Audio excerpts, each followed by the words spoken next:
इसके विषय में बताइए। पूछिए भाई, जो पूछना है पूछो। जो वर्ल्ड कप को लेकर के सबसे पहला सवाल तो यही है कि वर्ल्ड कप के बाद में पीएम मोदी खुद मिलने के लिए आए और पीएम मोदी ने जो है आप सभी लोगों को जो हौसला बनाया है, लेकिन राहुल गांधी ने जो है वर्ल्ड कप को लेकर के जो है एक छीटाकशी की है। उन्होंने कहा कि वहाँ पर एक पनौती थे जिसकी वजह से ये मैच हारा है, तो उस पर आप क्या कहेंगे? यार ये कंट्रोवर्सी वाले सवाल हमारी समझ में तो आते नहीं, क्योंकि आप इस सवाल को कंट्रोवर्सी में ले जाते हो। बेसिक चीज़ों पे ध्यान दो, जिस चीज़ पे आपने पूरे 2 महीने से मेहनत की है उस चीज़ पे ध्यान दो। ये पॉलिटिकल एजेंडा, ये जो चीज़ें आप जो बीच में लाते हो, मुझे समझ नहीं आता ये सब चीज़। अच्छा, तो अब जो वर्ल्ड क्या रहा जो वर्ल्ड कप में क्या कमियां लगी हैं आपको कि कुछ और सुधार की ज़रूरत है? यार ओवरऑल तो आपने देखा है कि बहुत अच्छा परफॉर्म रहा है सबका, क्योंकि 11 में से 10 मैच जीते हैं, 10 में से 10 जीते थे उस टाइम। सो कॉन्फिडेंस की कमी नहीं थी, स्किल की कमी नहीं थी। मुझे लगता है कि एक बैड डे हो सकता है, जो वो किसी भी टाइम हो सकता है। मेरे हिसाब से वो दिन हमारा नहीं था। मेरे हिसाब से कुछ एग्जीक्यूशन में थोड़ा सा, या फिर हम थोड़े रन कम रहे, वो सब चीज़ें आप काउंट कर सकते हैं। ऐसा कोई चीज़ नहीं थी जो हमें डाउन करे या मॉरल डाउन हो, कॉन्फिडेंस की कमी हो। शामी भाई, रन भी बहुत ज़्यादा नहीं बन पाए और विकेट्स भी नहीं ली जा सकी, तो क्या शाम का वक्त हो गया था, पिच की कोई बात थी, या ओस का कुछ इफेक्ट रहा बॉलिंग में? देखिए, हमेशा आप लोगों ने देखा ही है कि जब शाम को बैटिंग होती है, डे नाइट मैच में जब सेकंड इनिंग आती है तो बैटिंग के लिए और बेटर हो जाता है विकेट, तो वो एक फैक्टर हो जाता है और विकेट थोड़ी स्लो भी हो जाती है, फास्ट बॉलर्स को उतनी मदद नहीं मिलती, तो वो एक रीज़न रहा है। सामी भाई आपने जो है आपने पूरे देश में नहीं पूरी दुनिया में अमरोहा का भी नाम रोशन किया है, भारत का भी नाम रोशन किया है, और सरकार यहाँ आपके यहाँ पर स्टेडियम के लिए बाकायदा यहाँ ज़मीन तलाशी जा चुकी है, उसका प्रस्ताव जा चुका है, उसको लेकर क्या कहेंगे आप? उसके लिए सबसे पहला थैंक्स बोलना चाहूँगा सरकार का भी, और जिसने भी ये स्टेप लिए हैं सब ने मिलकर, स्पेशली उत्तर प्रदेश सरकार ने, क्योंकि बहुत ज़रूरी है। अपने यहाँ टैलेंट बहुत है और बहुत बच्चों को ज़रूरत है कि स्पोर्ट्स में भी आगे जाएं, लोगों को जागरूक करें।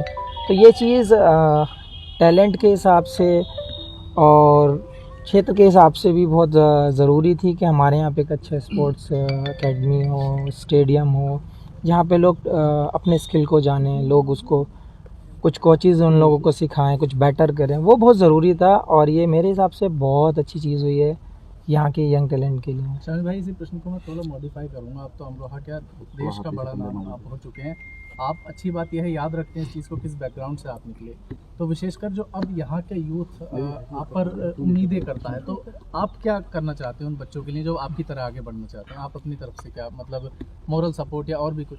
देखिए, हमेशा से मैं बात करता आया हूँ, क्योंकि जब जो जनरेशन आ रही है, जो टाइम अभी का दिख रहा है लोगों में, जो हमारी ज़रूरतें बन गई हैं, तो मेरे हिसाब से एजुकेशन, हेल्थ, स्पोर्ट्स, ये सारी चीज़ें काउंट करके हम अच्छा कल्चर क्रिएट कर सकते हैं। तो उसमें मैंने पहले भी बोला था, अगर मेरी कहीं ज़रूरत है हमारे यहाँ के यंग टैलेंट को, यंग यूथ को, या किसी भी डिपार्टमेंट में मेरी ज़रूरत है, मैं खड़ा हूँ। और ये यंग जनरेशन को भी सोचना पड़ेगा कि हमें किस वे में जाना है, हमारा कौन सा टैलेंट है, तो वो चीज़ें बहुत ज़रूरी होती हैं। हाँ, फैसिलिटीज़ कभी कभी ऐसा होता है कि जब विलेज में नहीं मिल पाती हैं, लेकिन अब मुझे लगता है कि बहुत सारी चीज़ें सामने भी आ रही हैं, गवर्नमेंट भी हेल्प कर रही है इन चीज़ों में। तो अब यूथ का यही है कि आपको एक स्टेप ऊपर आना है, आपको अपना मैच्योरिटी दिखाना है, अपना स्किल दिखाना है और देश का नाम रोशन करना है। शामी भाई, प्रधानमंत्री जी से आपकी मुलाकात हुई, क्या बातचीत हुई और आगे क्या रणनीति रहने वाली है? देखिए, बहुत ज़रूरी होता है, क्योंकि उस टाइम पे हम मैच हार चुके थे, और जब आपके प्राइम मिनिस्टर जब वहाँ पे आके आपको प्रोत्साहन देते हैं, तो वो एक अलग ही एक कॉन्फिडेंस होता है कि देश का जिम्मेदार आदमी आपके साथ आया है, आपके सहानुभूति दे रहा है। वो बहुत ज़रूरी होता है, क्योंकि उस टाइम मॉरल वैसे ही डाउन होता है, और जब ऐसे मोमेंट में कोई आपका पीएम जैसा इंसान सामने खड़ा है और वो ऐसे बोल रहा है, कॉन्फिडेंस दे रहा है, तो वो एक अलग ही चीज़ हो जाती है, कॉन्फिडेंस बिल्ड करती है। मुझे लगता है ये बहुत बड़ा पार्ट है। शामी भाई, अपनी टीम ने 10 के 10 मैच बहुत अच्छी तरह से जीते, और जब फाइनल की हम बात करें, हालांकि मोरल अप था टीम का, लेकिन ऑस्ट्रेलिया के सामने फाइनल में हमारी टीम इंडिया कहीं दिखी नहीं। बैटिंग, फील्डिंग में भी थोड़ी सी हमारे लूज पॉइंट्स रहे, तो क्या कारण था? क्या बड़े मैच का दबाव था या कुछ और बात रही? या वीआईपी का जो मोमेंट था, क्या वो भी एक प्रेशर था? नहीं यार, ऐसा कुछ नहीं था। हम कभी ये सोचते नहीं मोमेंट किसका है या फिर क्या होता है, और ज़्यादा ओवर थिंक हम करते नहीं है मैच को लेकर, क्योंकि जो प्रोसेस हम लोगों ने लास्ट 10 मैच में किया था, सेम प्रोसेस था, सेम एटीट्यूड था, सेम स्किल एग्जीक्यूट करने देख रहे थे, सेम प्लानिंग के साथ जा रहे थे। मैं फिर से वही कहूँगा कि एक बैड डे हो सकता है और वो शायद हमारा फाइनल। पहले 4 मैच में बाहर रहे आप टीम से, तब क्या दिमाग में चल रहा था, क्या सोच रहे थे? यार मेरी अप्रोच एक ही थी, क्योंकि वर्ल्ड कप जैसी चीज़ है, क्योंकि आपके जो 15 हैं, मेरे साथ अश्विन भी बाहर थे, तो अगर 600-700 विकेट लेके बेंच पे बैठा तो टीम की क्या कैपेसिटी होगी आपको आइडिया लग जाता है। तो वहाँ पे कभी मैंने ये नहीं सोचा कि ये हमारा बंदा क्या करेगा क्या नहीं कर रहा, ये खेल रहा है मैं नहीं खेल रहा हूँ, कभी आज तक वैसे मन में आया नहीं है ये सवाल। मैं हमेशा यही चाहता हूँ अगर मैं बैठा हूँ और कोई 11 प्लेयर खेल रहे हैं तो वो अच्छा ही करके आए, टीम के लिए बेटर करके आए, टीम को जिता कर लाएं, वो हमारा मेन गोल रहता है। क्या कारण रहा कि जो रन 240 तक ही आ पाए? क्या पिच की कमी मानी जाए इसको? दोबारा पूछो।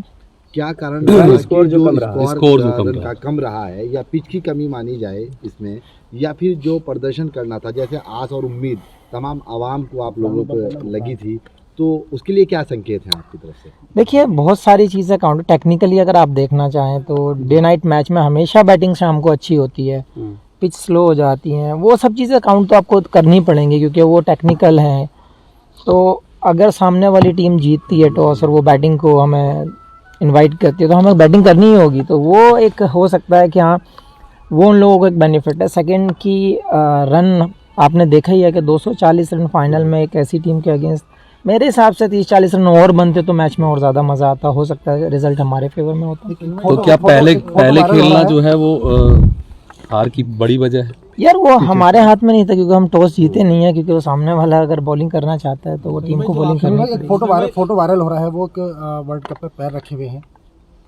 यार मुझे ये चीज़ बहुत मुझे भी हर्ट हुई है, क्योंकि जिस ट्रॉफी के लिए कंट्री की सारी टीमें लड़ती हैं, जो अचीवमेंट कर आप पाना चाहते हैं, जो ट्रॉफी आप अपने हाथों में सर के ऊपर उठाना चाहते हैं, वो ट्रॉफी पैर पर लगाना वो मुझे भी अच्छा नहीं लगा और ऐसा करना भी नहीं चाहिए। समीर भाई, जब प्रधानमंत्री से आपकी मुलाकात हुई थी तो उस दौरान हालांकि इंडिया मैच हार चुकी थी, हमारी सरजमी पे मैच हो रहा था, प्रधानमंत्री ने किस तरीके से आप लोगों का जो क्या बात हुई, क्या बात क्या वो हुई? आपके ये आप मुझसे सुनना चाहते हो? आपको वीडियो भी सोशल मीडिया पर घूम रही है, ऑडियो के साथ घूम रही है, आप लोगों ने देखा ही है कि कैसे उन्होंने सबका साहस बढ़ाया है, कैसे उन्होंने सबसे मुलाकात की है। ये बहुत अच्छा लगा हम लोगों को, क्योंकि प्रधानमंत्री का आना एक छोटी चीज़ नहीं है। आपने 7 विकेट लिए थे भाई, आप शानदार आपका प्रदर्शन था, उस पर प्रधानमंत्री जी ने आपको कुछ कहा? हालांकि सौगात तो मिल गई है, योगी सरकार ने आपको दे दी है।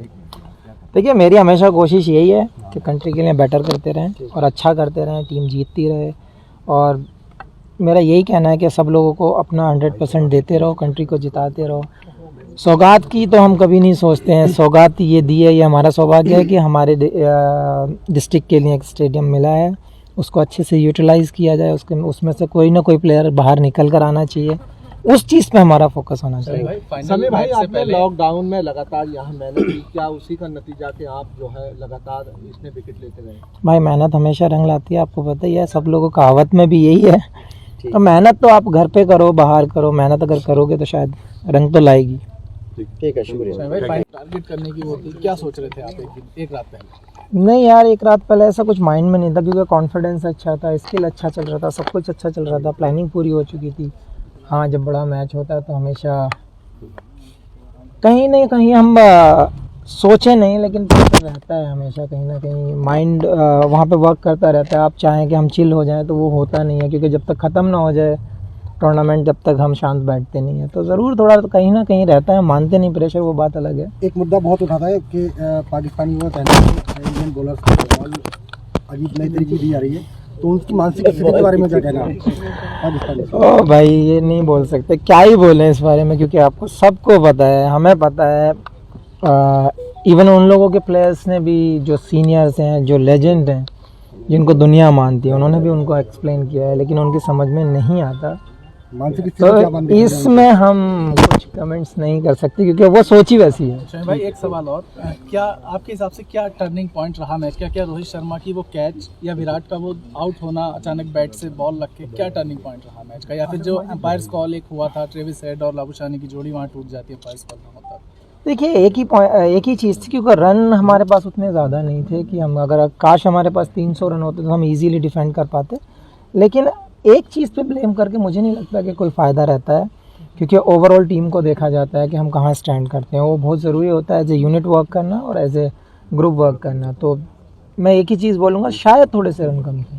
क्या शमी भाई आपके यहाँ जो अब यूथ है, आपका कल आप आए, कुछ बच्चे आपसे मिलने पहुँचे, कुछ यूथ से बात हुई आपकी? अभी थोड़ा सा टाइम दूंगा उनको भी, और जहाँ पे स्टेडियम का अनाउंस हुआ है वहाँ पे भी जाकर देखूंगा। अगर कुछ मेरे लायक सेवा होगी तो मैं ज़रूर करूँगा। जो यूथ ट्राई का वो जो तैयारी कर रहे हैं क्रिकेट की, उनके लिए कोई मैसेज? एक ही मैसेज करूँगा, एक ही मैसेज दूंगा कि जो आपके अंदर टैलेंट है आप उसको पहचानें, मेहनत करें। क्योंकि जब मैं यहाँ से गया था तो आप लोगों को भी पता है कि कैसी फैसिलिटीज़ थी या यहाँ पे क्या था। बहुत स्ट्रगल करने के बाद यहाँ से ये अचीव किया है। अब अगर आपके पास फैसिलिटीज़ हैं तो बस आपको हार्डवर्क की ज़रूरत है, फोकस की ज़रूरत है। तो यही कहूँगा कि आप फोकस करें और हार्डवर्क करते रहें। Thank you.